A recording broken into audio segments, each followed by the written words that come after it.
Hey guys, today I'm going to be unboxing the Warrior Priest versus the Spearmaiden Cyclops. Let's check it out, see what's inside.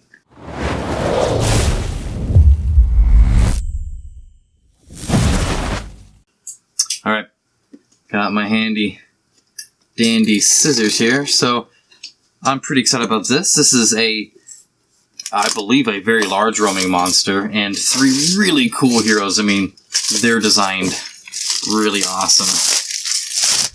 Get that out of the way, and then we're left with the box. Nice feel. I don't know, I like how cardboard feels. Maybe that's weird. Well, I mean, you know, fancy cardboard, okay. Inside the box is nothing. It goes down there too. Okay, so right off the back, package is very nice. So we have the hero cards. I'm assuming this is all the cards. Replacement card pack. This pack contains replacement cards for misprinted cards in the following products. Elementals, one card for this pack. Sorcerer versus... Okay, so in case you needed any replacement cards, if you buy any of the expansions, they're going to give you all the replacement cards you might need. That's pretty cool. I got that with the Kickstarter, and there was a lot more, but there was a lot more Kickstarter guys as well. And then we have the class sheet. Let's go into that later. First of all... Oh, no, so here's your normal packs. This is what came in. So the reason this was on top is because they literally just shoved them on top at the end there. So here's your artifact card and some other cards. Okay, we'll still get into that. What we want to look at are these. This is why you're buying this. This right here. This is going to be great. All right, let's take this out here. Nice little tray, actually. This is really thick just because this mini is huge. This is great. All right, so there's some tape. Doesn't leave any residue, but does kind of stick everywhere. All right, but it means, you know, it's not going to jostle around. That was packed pretty tight, so I was impressed with that. I didn't like shake it or anything, but I'm not a monster. Let's one more piece of tape. All right, and all right. First, we have Astara. If Astara rolls a BAM during the defense roll, they inflict 1 wound to the attacker, so you can hurt them back if they attack you. That's always very cool. I think there's another class in the game, Paladin of Fury, if I'm not mistaken, that has a class tree that allows you to do that as well. Additionally, for the special skill, they have a tough defense where black results get a +1 shield, so she's never going to not block something. Again, very cool. If she's rolling for defense, then she's definitely getting some defense rolls, and she can even hurt you back right from the get-go. Very cool. And the model is amazing. I love this kind of billowy, swooped-out cape with her kind of leg coming in through it, bending it like that. Very nice sculpt. The fins on her helmet are also quite cool. And she's got like some armor plating down the side of her cape, skirt thing, whatever that is. Very neat mini. A little bit of a bent sword, but I can fix that with a hot water trick. Easy enough. Very cool. I like this model a lot. Next up, we have Moira. I believe I'm pronouncing that right. If she's in the shadow, she may flip a blank yellow attack die. When you flip it, it actually goes to the opposite side, which I believe is normally the strongest. So that's kind of cool. She has a very cool ability called Blood Magic for her special skill. It means once per activation, she can deal a wound to herself or another ally. So she can either take 1 damage or hurt one of her allies, and then roll 1 red die and attack an enemy in line of sight within 0 to 2 spaces, depending on the amount of swords rolled on that red die. Very nice. So there are other class skills that allow you to roll a yellow die. Some of the other people have a special ability where they can roll a yellow die. I think Elias is one of those.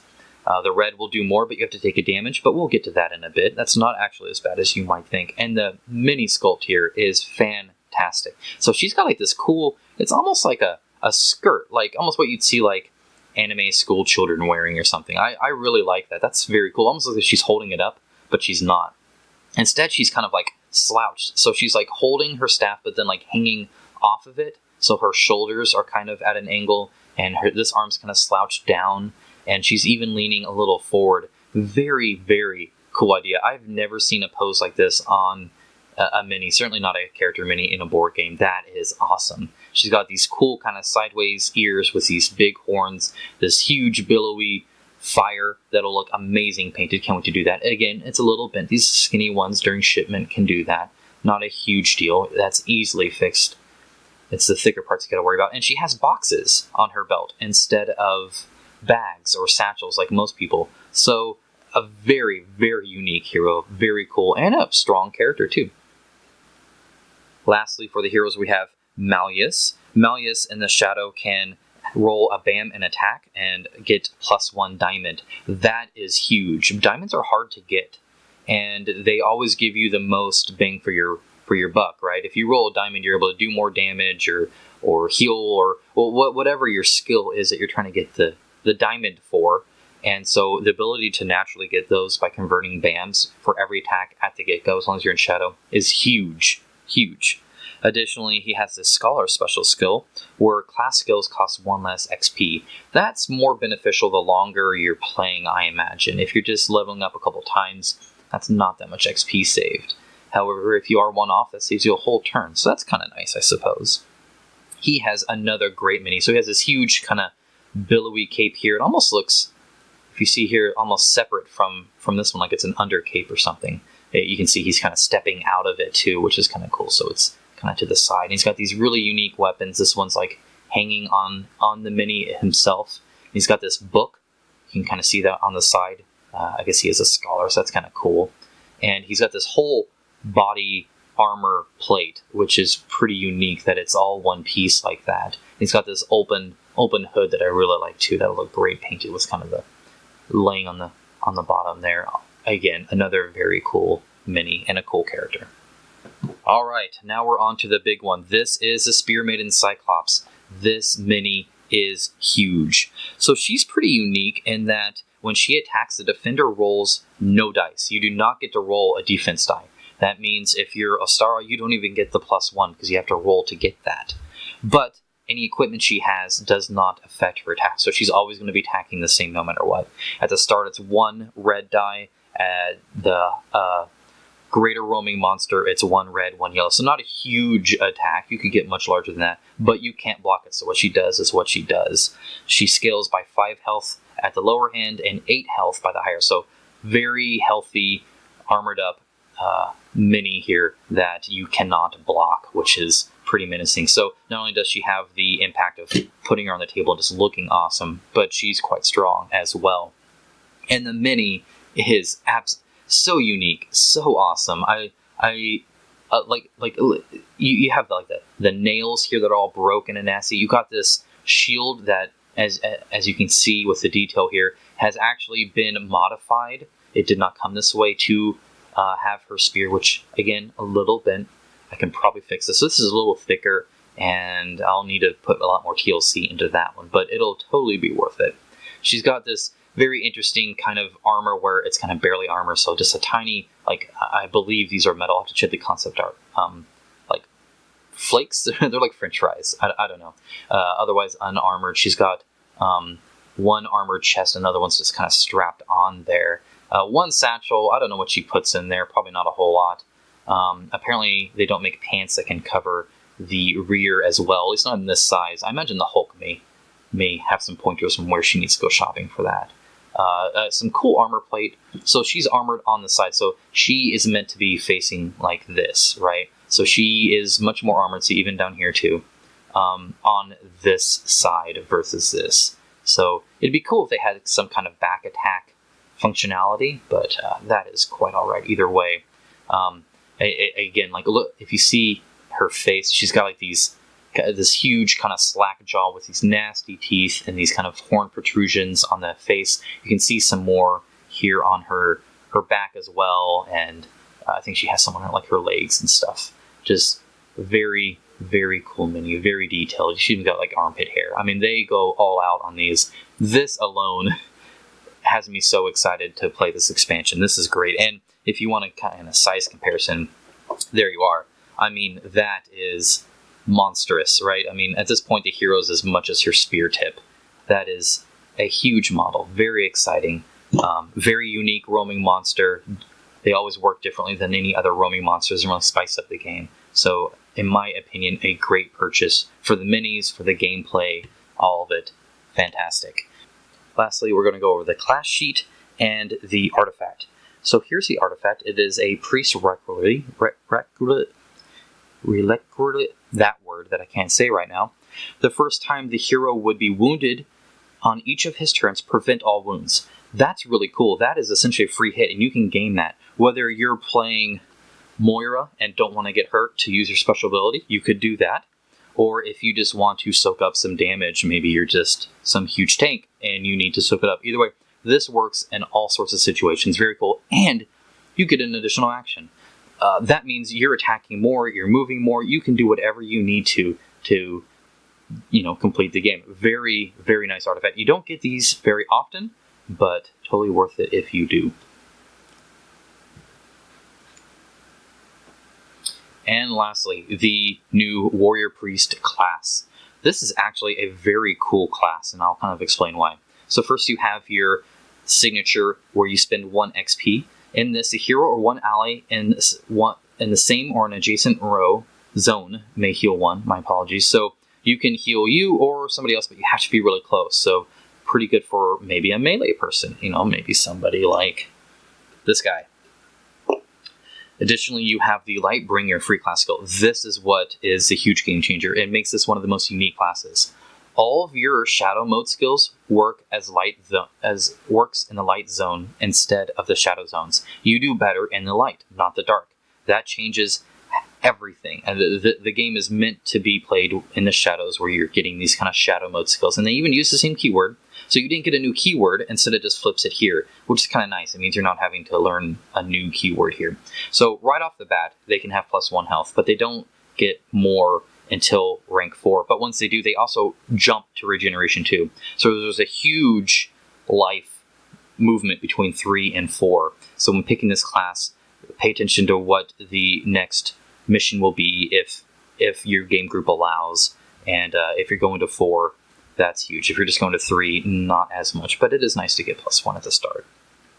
The Aura of Light tree is the shadow mode, which again you use in the light here, where all enemies in your line of sight get attack -1 sword. So it's not -1 die, but no matter what, anybody that you can see is going to be doing less damage, even if it's not to you. So that's kind of nice.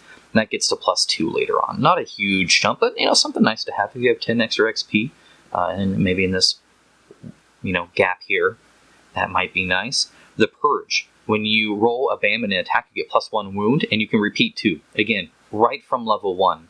Just these 2 alone for 10 XP makes you pretty much a monster. I mean, that is crazy. And then, again, by 3, you now have +3 wounds if you get that diamond. Again, if you're using, I believe it is, yes, Malleus, you can get that quite easily because you can convert BAMs to diamonds.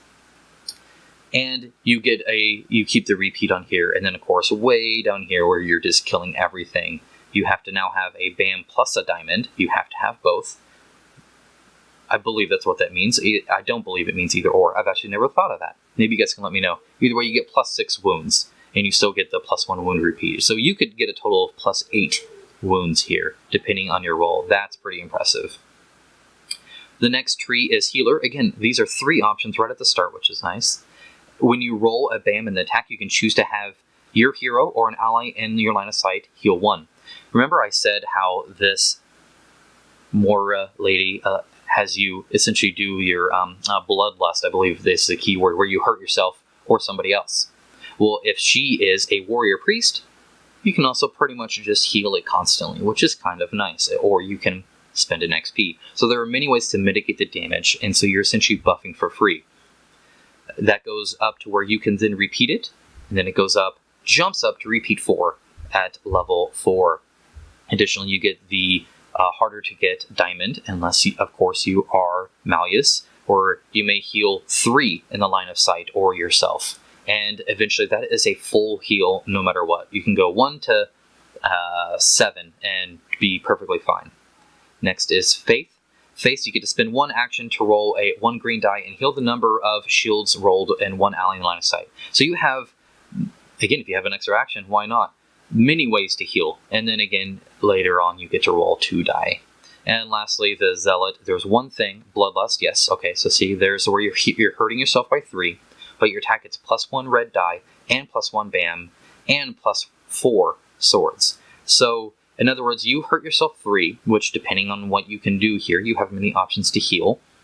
And you get I mean, this is huge, unless you're already at 3, because you can only do a max of 3. But either way, the +4 plus the BAM gives you a lot of options. In fact, you could even put it down to here. So if you get this at the same time, you can heal yourself 2 and really only hurt yourself 1 with the free BAM that you already got.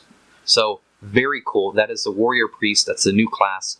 I'm really excited to see what combinations I can do with this, not just with the new heroes, but with the other ones that I have as well. Very good purchase. I'm really happy I got this. Alright guys, and that's my unboxing / deep dive into the Warrior Priest vs. Spearmaiden Cyclops expansion set for Massive Darkness. I hope it was informative. I hope it was educational and let you guys kind of see what was inside of it. Maybe if it's something for you, maybe if it's not, maybe if you just enjoy seeing cool miniatures. Either way, thanks so much for watching. I always greatly appreciate it. Please like and subscribe if you did enjoy this sort of thing. Go and hit that bell icon to be notified. I'm posting more and more videos as I move along. Guys, I don't get any support any other way except through you guys. So liking and subscribing is great. Leaving a comment, let me know what you think. Also fantastic. If you want to, go ahead and check Patreon. Even for $1 a month, that's $12 a year. It would mean the world to me, and I can buy more of these things, get better paints, get better brushes, bring more content to you guys. Anyway, regardless of monetary support, thank you so much for watching. I always appreciate it, and I hope to see you guys again real soon.